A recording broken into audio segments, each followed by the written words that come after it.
there, Sandy Diana here, and I'm just popping on to make a real quick video. I have here some dividers. I'm a retired teacher now, but anyway, I donated or I passed on my dividers that I made years and years and years ago for teaching in my second grade class. So when we test, or if the child just needs to have a little bit of privacy, they can put this around their desk, and they call it their office. And I put a fun print on one side, and then just another fun print on the other was purple, so they can use them either side they want to. Well, over the years they got a little beat up. Most of them were fine, but there's like 1, 2, 3, 4, 5, 6, 7 of them had to come to the hospital.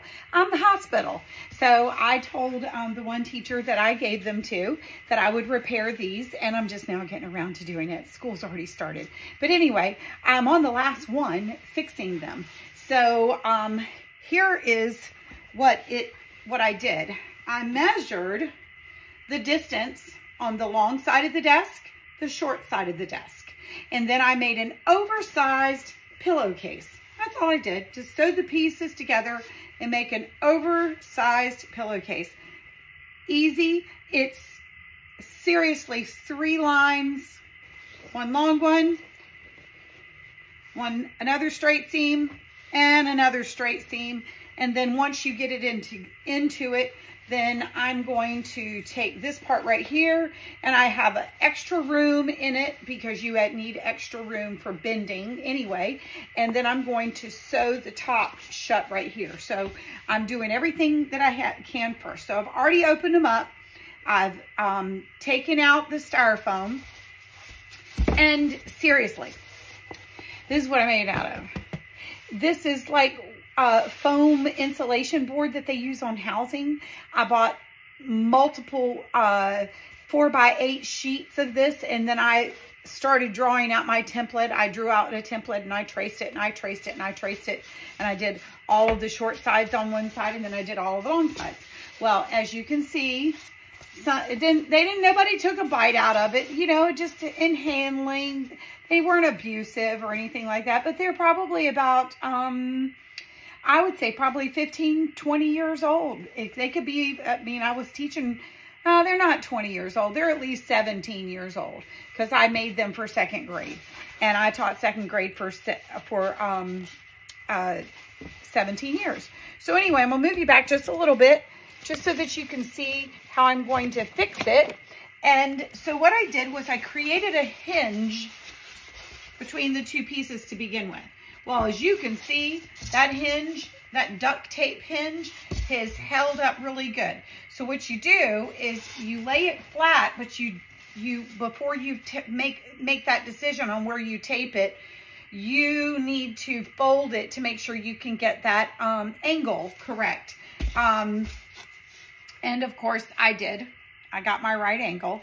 So I know it will bend, and it will be very flexible.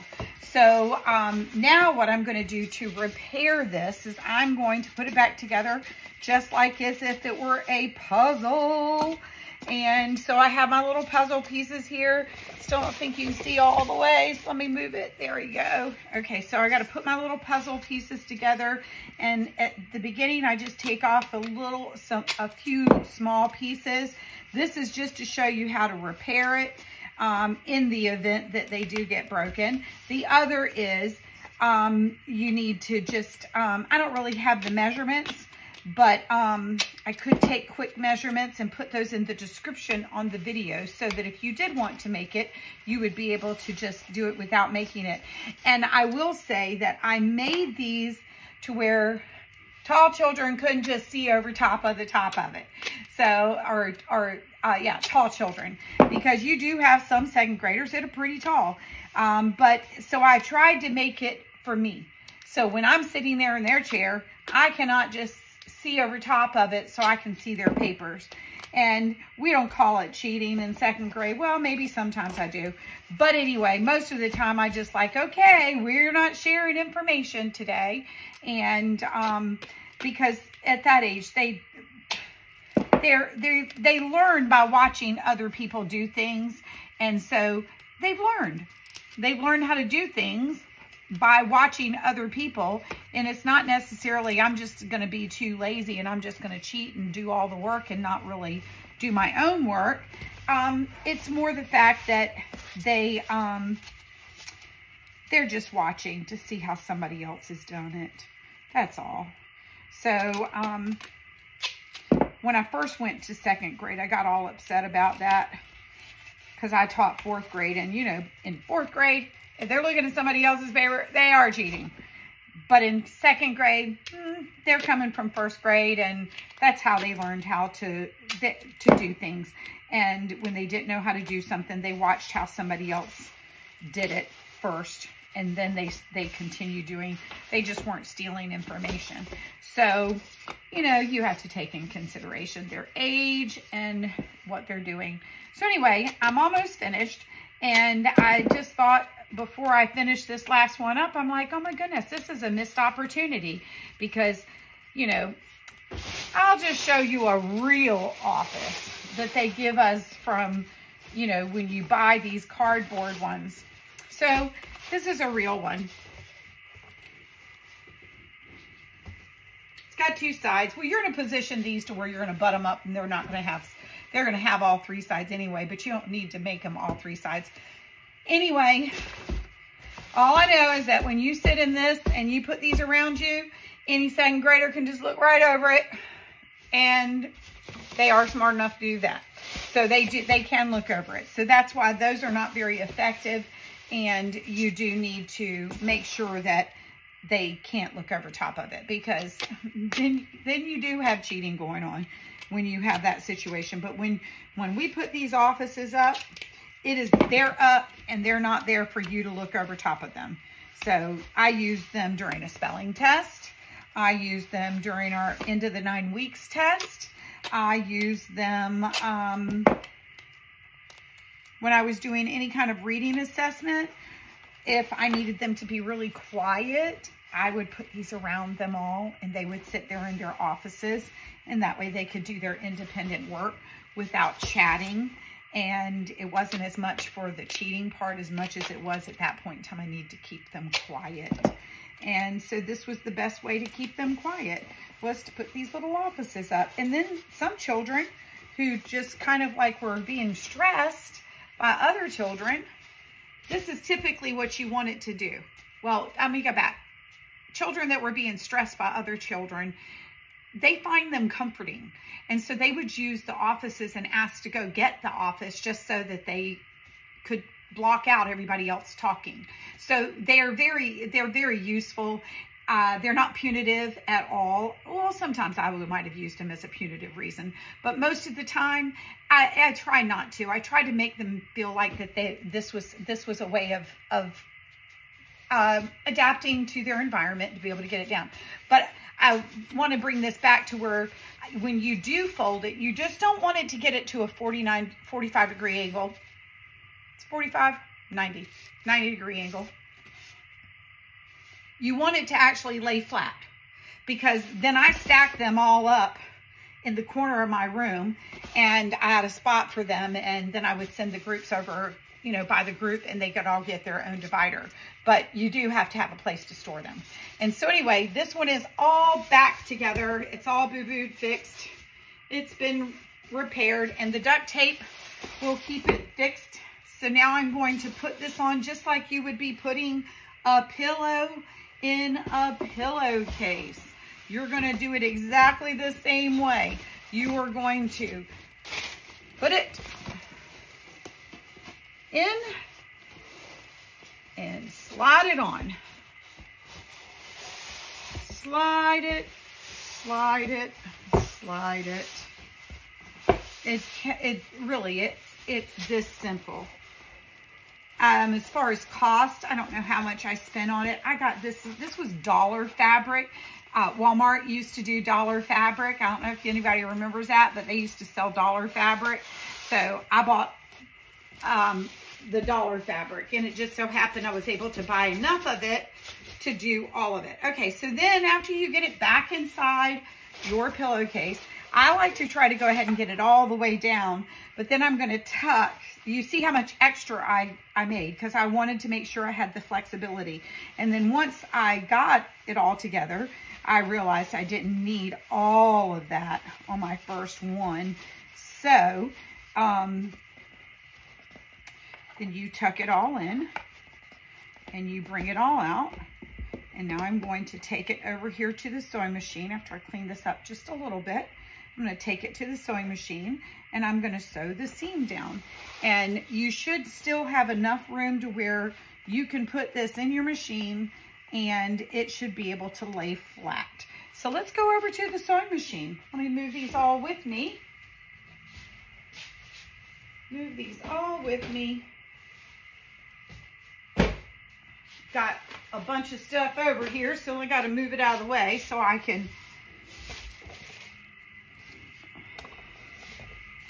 let you guys see what I'm doing. I'm actually in the middle of making memory bears over here. So I have quite a few little bears in the bag. Here's one right here that's in the process. I got to sew the head onto it. So I make memory bears. This one is William. He is really super cute. I might be doing me a video on that, but the only problem is I might have to start from the beginning so I can cut out a bear so I can show you how to cut it out. This is this, I'm at the sewing portion right now, not the cutting portion. So anyway, this might be a little tricky. I think I'm going to use that to kind of balance that up because you got to end right here. Let's do this. I got a little rolling cart right here. I'm going to put my basket of bears over here to help balance this out. And voila, look at that. That's perfect. Okay, so I'm going to turn my machine on. And as you can see, I'm just trying to go right back over the same stitching that was already there. But as you can see, there is enough room that you should be able to not sew the styrofoam. You're just going to be able to sew the fabric. I just got a bunch of thread stuck. Get out of the way. Okay.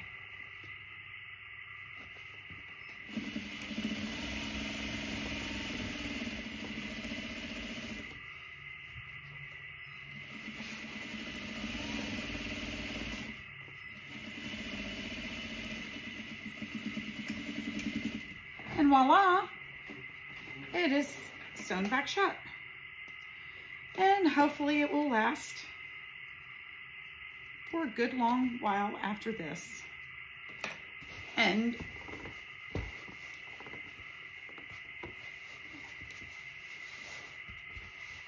there we go. So it sits right up on their desk, right like this. And they're able to work with inside their little office. And yes, my eyes are right here, but oftentimes I can't even see the heads of the children when they're sitting in their seat.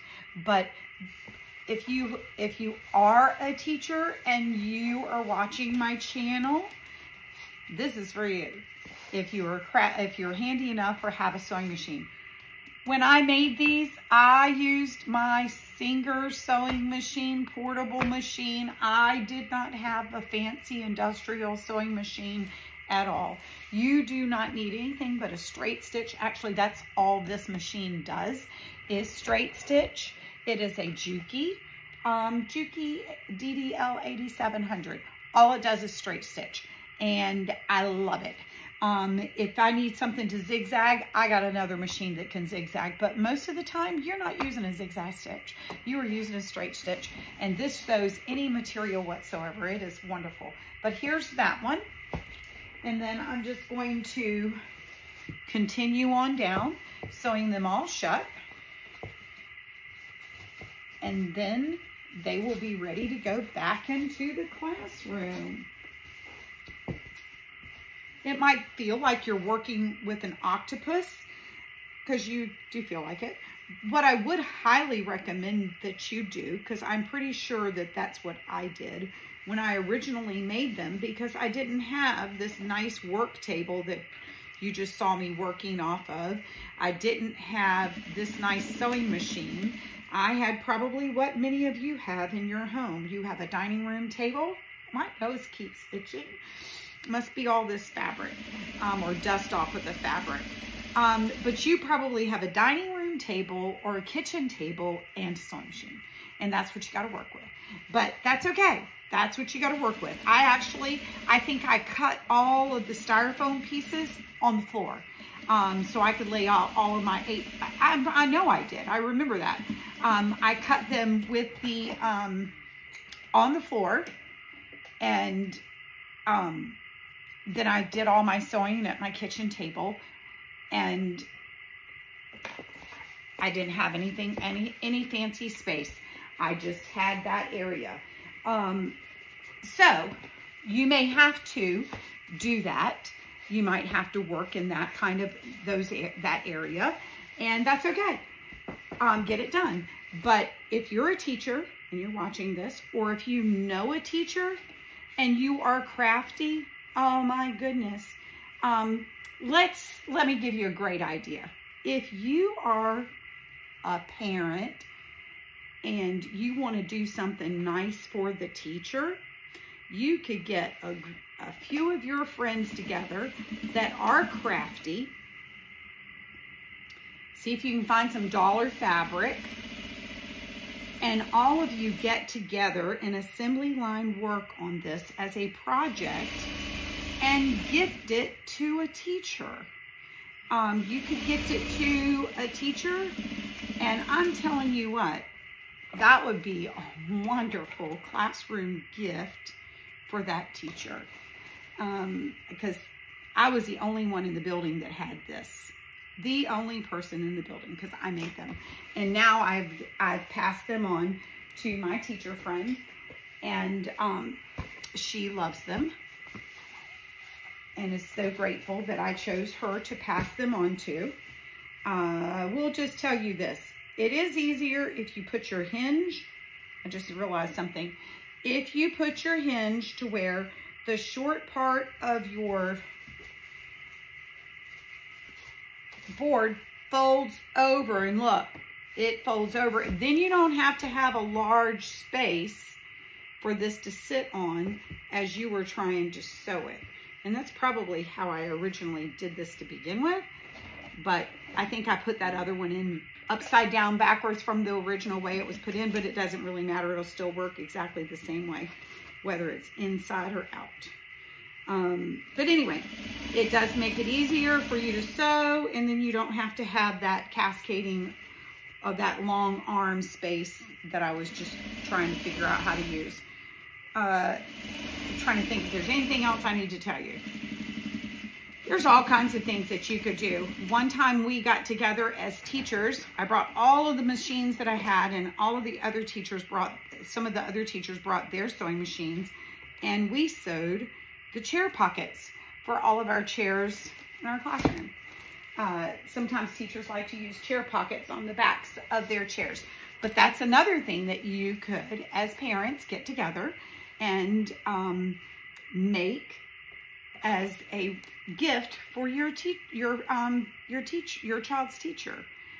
They would love it because they'll be able to use them for years. I actually had a parent make them for me one time. She did it all by herself, and she didn't make a matching or anything like that. She used whatever fabric she had in her room. Another thing that you could do if you were crafty, I did do this for the entire building. I made security window curtains.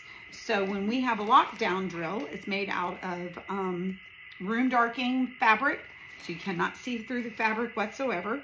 It's a straight curtain. It's got a strap with the Velcro so you can keep it rolled up when you're not using it.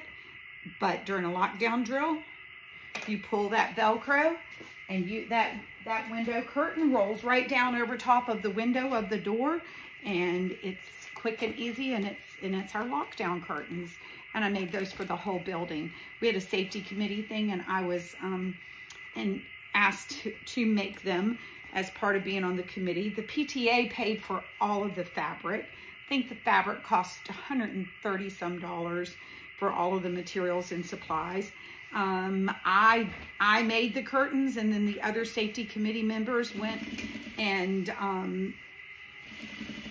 installed them on the windows, and they installed them with hot glue and Velcro. Seriously, hot glue and Velcro. And so they are removable off of the windows. But those are some other things that you could make for the school. You know, because nobody wants stuff that looks institutionalized or institutional. They want cute things. Kids like to look at cute things. And so anyway, I've got one left to go, and it is, I had already opened them all up. I started them about 15 minutes before I got on the video and realized I should be videotaping this. So my video is 20 minutes long, and I am stitching together the very last one. And I have just talked to you and talked to you, and you've kept me company, and before you know it, you are all finished. I'm losing bears over here. Oh my, they're falling off of my table. So yes, I will make a bear video the next to show you how to make the bears, because I'm telling you what, I've been seeing some bears, memory bears advertised on Facebook. Oh my goodness, they're terrible. Don't make that bear. Don't make that bear. I'll show you how to do a real one before you make that bear. Anyway, trim it all up, and that's a wrap. So, offices, they're all back together. They're all put together, and it doesn't matter how the kid puts them on their desk. Oh no, I just found a break right here. Oh, I gotta open this one back up. Well, I will do that off camera, but I just found that. I'm glad I did that. I'll have to inspect the rest of them. Anyway, it's good to see you, and I hope you learned something, and I hope you treat a teacher to some dividers for their room or their offices, whatever you want to call them, but you will just bless her heart. Anyway, thank you. Sign on, subscribe to Sandy Diana if you like more of my content, or if you like my videos. Whenever I have an idea of something I can't find on a video, I make a video of it so that other people can see it. Anyway, bye. Thank you for watching.